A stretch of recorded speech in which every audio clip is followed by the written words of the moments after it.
ನನ್ನ ಈ ಶೋಕಕ್ಕೆ ಕಾರಣ ಯಾರು? ಈ ಮಾಲಿನ್ಯದ ಹಾಲಿನ ಕಣ್ಣಲ್ಲಿ ನೀರನ್ನು ಬರೆಸಿದ ನಿಮ್ಮ ಕಣ್ಣಿನಲ್ಲಿ ರಕ್ತವನ್ನು ಬರೆಸಲಿದ್ದರೆ ದೇಶದ ಮಾಲಿನ್ಯ ನಾನಲ್ಲ. ಯಾರಲ್ಲಿ ಹೇಳಿಕೊಳ್ಳಲಿ? ನನ್ನ ಈ ಕಷ್ಟವನ್ನು ನಾನು ಯಾರಲ್ಲಿ ಹೇಳಿಕೊಳ್ಳಲಿ? ಇದ್ದಾನೆ, ನನಗೊಬ್ಬ ಮಗನಿದ್ದಾನೆ, ಸಮಾನ ಸಮರ್ಥನಾದ ಮಗ ಮಹೇಶನಿದ್ದಾನೆ. ಅವನೇ ಸರಿ. ಅವನನ್ನು ಇಲ್ಲಿಗೆ ಕಳಿಸಿ ಸಮಸ್ತ ವಿಚಾರಗಳನ್ನು ಅವನಲ್ಲಿ ತಿಳಿಸಿ ಆ ದೇವತೆಗಳಿಗೆ ಸರಿಯಾದ ಶಿಕ್ಷೆ ಮಾಡ್ತಾನೆ.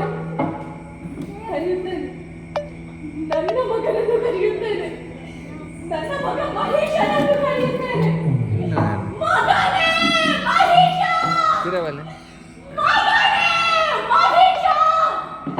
ಮಗನೇ ಮಹೇಶ! ಬಾ ನನ್ನ, ಬಾ, ಬಾ, ಬಾ.